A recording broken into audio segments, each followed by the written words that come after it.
Nicki and Carlo, and our family live in Positano, Italy, nearly 500 steps from the road, but surrounded by fruit and olive trees and with a fabulous view. Our garden overlooks the sea and we grow our own food. We show you what life is really like on the Amalfi coast. So please subscribe and welcome to the Positano Diaries. Once or twice a year, in the deep midwinter, the Amalfi coast will get a sprinkling of snow.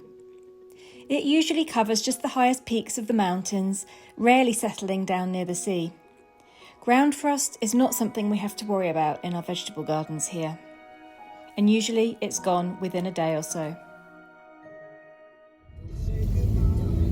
It's Sunday and we're going up to Santa Maria di Castello for lunch, which is where we often go. We normally hike up there, but it's so cold today and snowy that we don't really want to hike all the way up there, and it keeps raining, so probably not a good idea. We're meeting Elizabeth and Pepe and the girls for lunch. What are you doing? Non sono convinto che sono sulla strada giusta, magari sono andato più avanti perché mi sono distratto perché stavamo chiacchierando come i pazzi un attimo fa e... Yeah, I think you missed it. No, sarà qua, dai.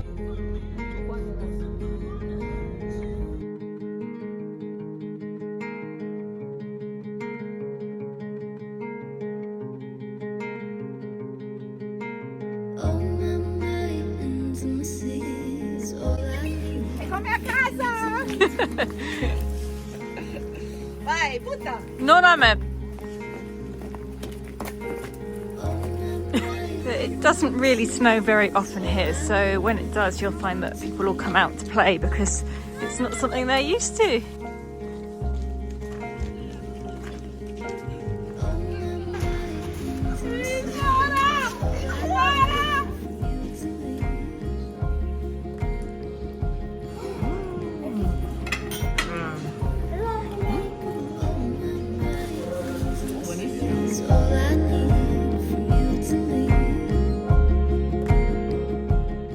We have finished our lunch. We've come out for a quick little walk. The snow's starting to melt now, so it's all a bit drippy and wet.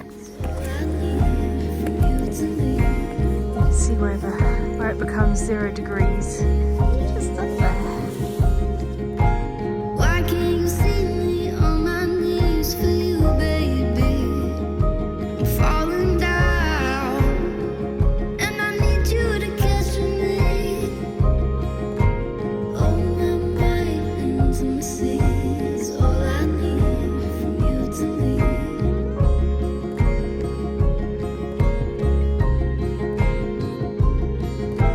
Oh, my intimacy is all I need from you to leave.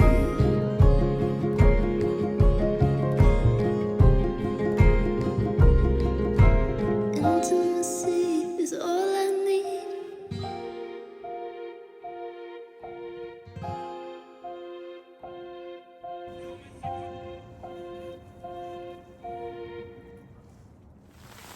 The next day, a sudden violent hailstorm covered the coastline in white.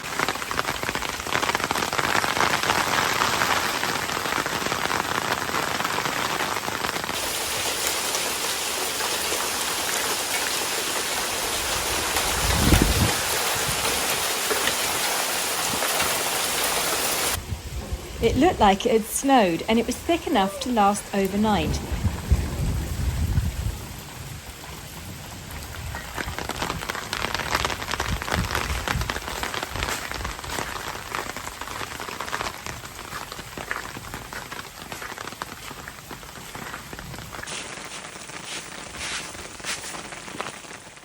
It was quite surreal the next morning to walk through the olive groves with the crunch of ice beneath my feet.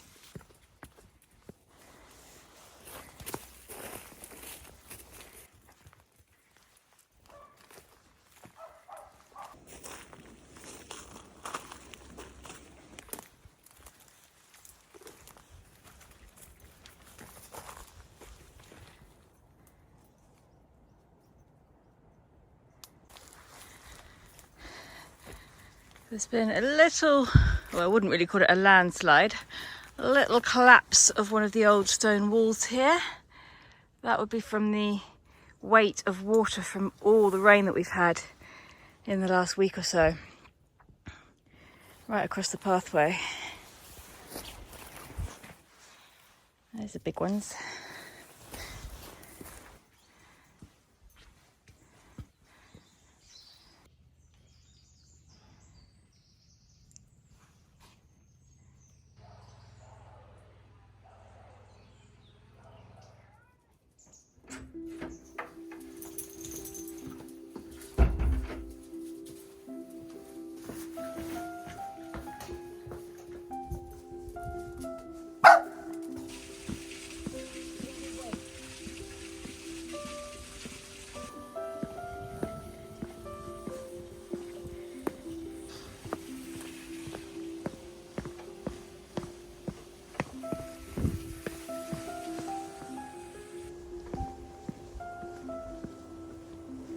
Carlo's taken Sky to a driving lesson in Sorrento, and I'm popping down to visit his parents just because they're on their own at the moment. One of Carlo's brothers lives, actually two of Carlo's brothers pretty much live there, but one of them's away and the other one's working, so I'm going to pop down and spend some time with them.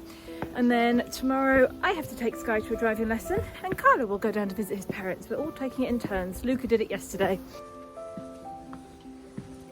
Last week when I was travelling back from England, on my Instagram we had a big discussion about somebody asked why I don't do sponsored posts on YouTube, and we had a big discussion about it, and it's just something that I don't feel like I want to do at the moment.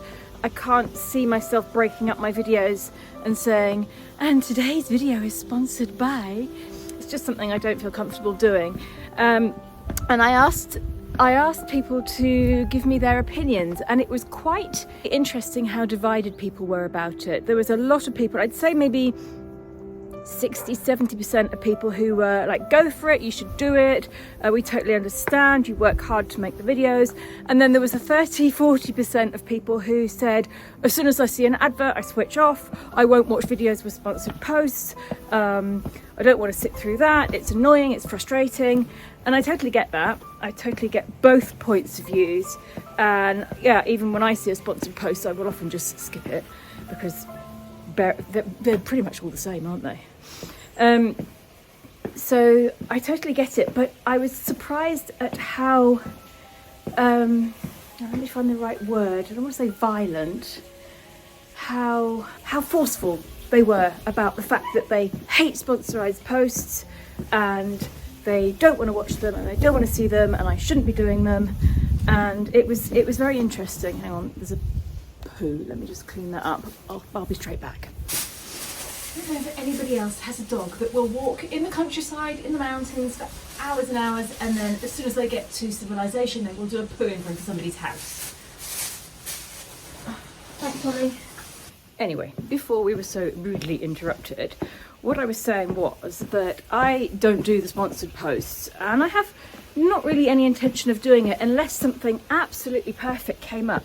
Let's say, for instance, if we were contacted by a tool company that wanted to give Carlo a big drill or something that we know he would use and he would use well, we'd probably do something like that. Or if a makeup company contacted me, I'd probably, well, depending on the company, I might say yes, because obviously that's something that I use a lot and it would make sense. But I do have Patreon, and I just wanted to quickly mention it because I hardly ever mention my Patreon. Now, since the beginning of the year, I've been resurrecting my blog. So back in 2006, I started my whole social media career by blogging. And I had a really good blog. I was really proud of it. It was actually in the top 100 British bloggers for a while. There was probably only about 101 blogs in Britain back then anyway, but whatever. But it was really good fun. I met loads of really, really good friends through blogging, and it's something that lately I've been missing. It's obviously a good 16, 17 years since I started doing that, and I started missing it. And then it suddenly occurred to me that I could turn my Patreon into a blog. So that's what I've done. From the beginning of January, I started writing sometimes twice weekly blog posts on my Patreon account. Indy! Come on this way! And I've been really enjoying it, and I've also been doing sort of videos that I wouldn't put on YouTube but that I want to do. Hang on, it's going to get really noisy here because they're drilling. This is where they are drilling to make the elevator shaft that's going to go down to the road.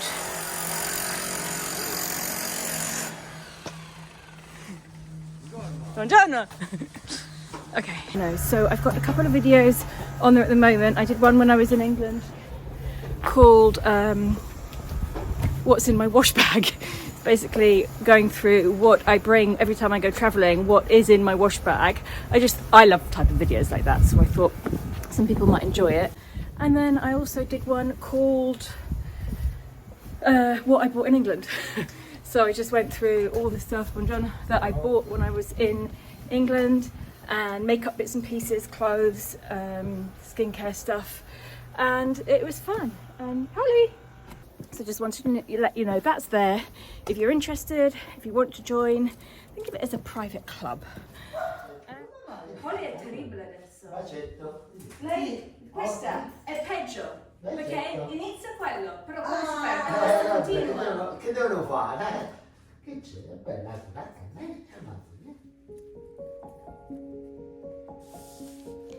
This spring marks 10 years that we've lived in this house and grown our own food.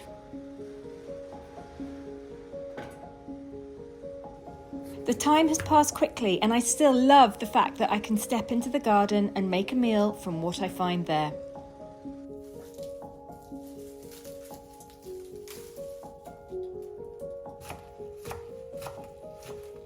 This dish is inspired by our Italian table on Instagram, a warming casserole of Tuscan kale, beans and onions with a dash of white wine.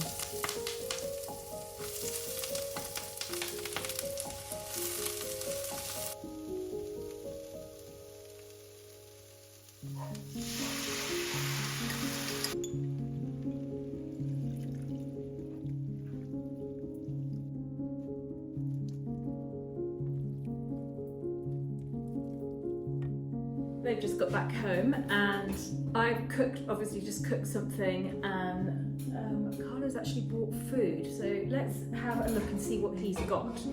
What did you buy? Ho preso pasta ripiena. Oh, wait. Questa è pasta ripiena, questo invece è parmigiano di melenzane. Poi per stasera ho preso anche il pollo. Ah, sì? Sì. È coperto, non si vede. Okay, so we can have that with the beans and Tuscan kale. Sì, abbiamo il pollo con il contorno. Perfect. Io ho pensato che è meglio non prendere le patate. Yeah. E infatti, Perfect. ho avuto ragione. Thank you. You're welcome.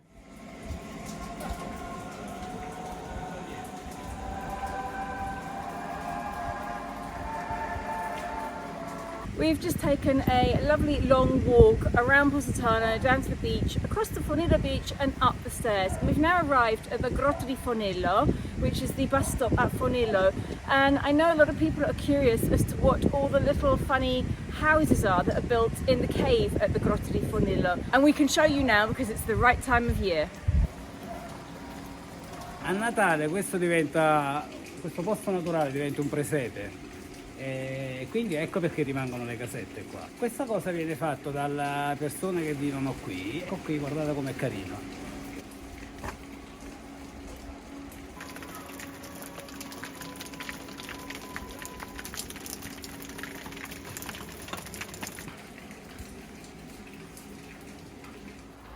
Carlo called me about half an hour ago. He'd gone out to take Sky to Sorrento for a driving lesson, and on his way back the car broke down. So he's now stuck. He's only about 20 minutes away. He's actually on the coast road here, about 20 minutes down the other end of the road there, but he's got to wait for the tow truck to come and pick him up and bring him back, poor thing. But aren't we lucky that this happened today here and not in Belgium or even Pisa or on the motorway somewhere in France? Oh, so much easier here. He's just called Salvatore, our local mechanic, who lives very close to where we do, and he's organised everything, and hopefully he can fix it as well. So it's going to be a morning of hanging around for Carlo. He's not going to be particularly happy. It's rained so much in the last week or so since we've been back that I'm pretty sure the waterfalls should be quite full. They tend to come and go with the amount of rain that we've had. In the summer they dry up completely.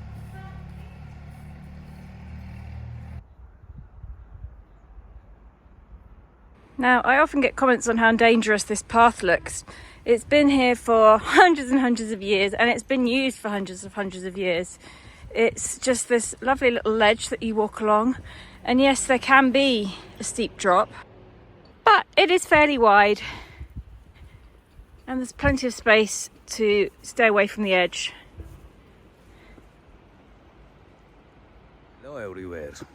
Sono fermo in mezzo alla strada perché la nostra Audi ha voluto fermarsi qua. Si è spento il motore e non si accende più. Quindi stavo pensando, ma quanto fortunato sono che praticamente dopo aver fatto un viaggio di 4.000 km, la macchina si è fermata qui, a 5 minuti e 5 km da Positano. Vabbè, adesso ho chiamato un carro attrezzi e aspetteremo che arrivi e vediamo cosa è successo. I can actually hear the waterfall already, and we're still quite far away from it, so I think it's going to be quite full.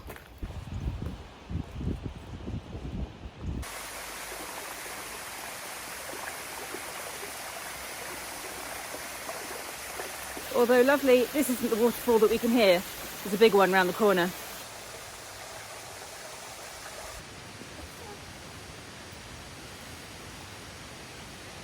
This is a new thing. There's another one there as well. When one tree falls down, it often brings another one with it. Jump! Yay! Good girl.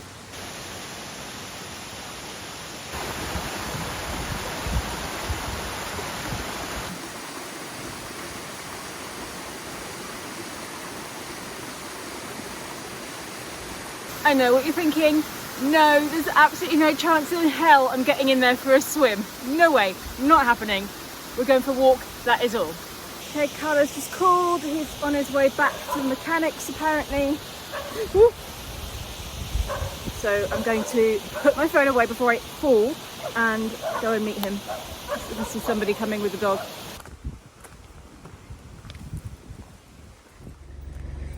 Allora, la macchina adesso è a monte per tutto e il meccanico penserà a che cosa bisogna fare.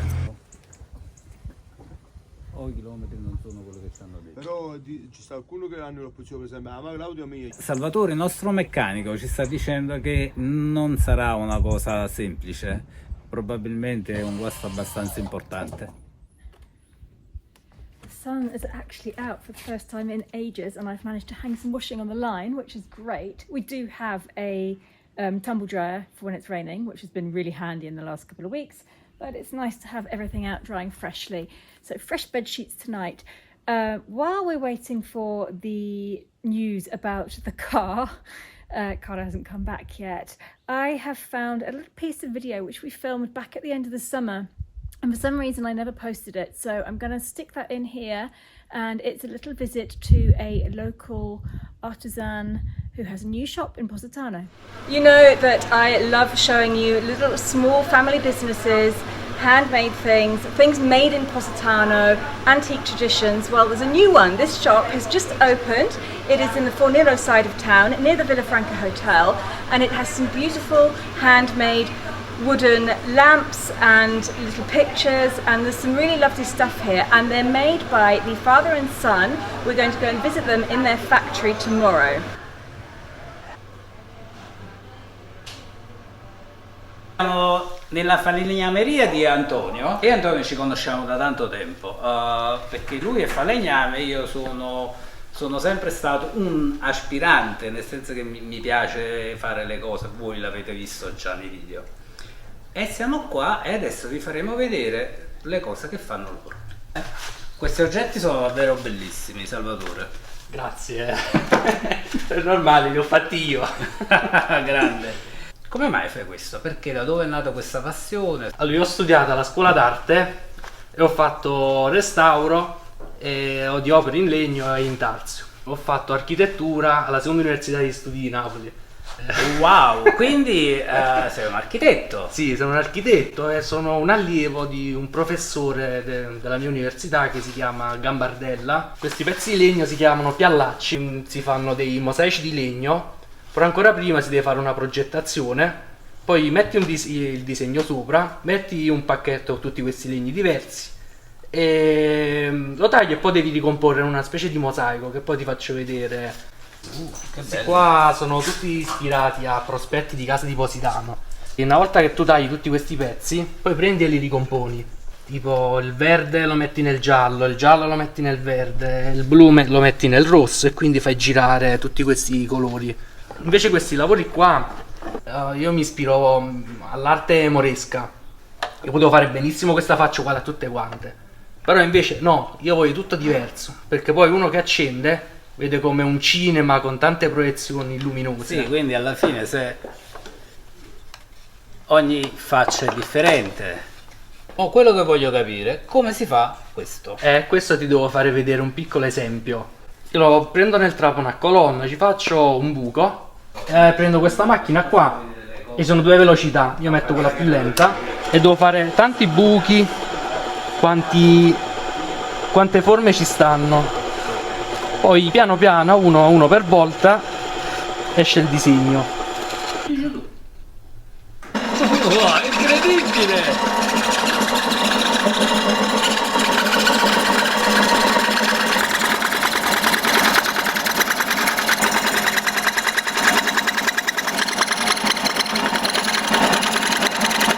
Quanto tempo ci vuole per fare tutto questo? Questo che è un disegno che non è difficile, almeno 10 minuti, ma questo almeno 40 minuti. Cominciate a capire quanto tempo ci vuole per fare una lampada completa. Dal 1970 che sono ufficialmente titolare della falegnameria Gargiulo, che si protrae nel tempo indietro fino al 1897, perché il nonno, il papà di mia mamma, che si chiamava Salvatore, aveva un laboratorio di falegnameria.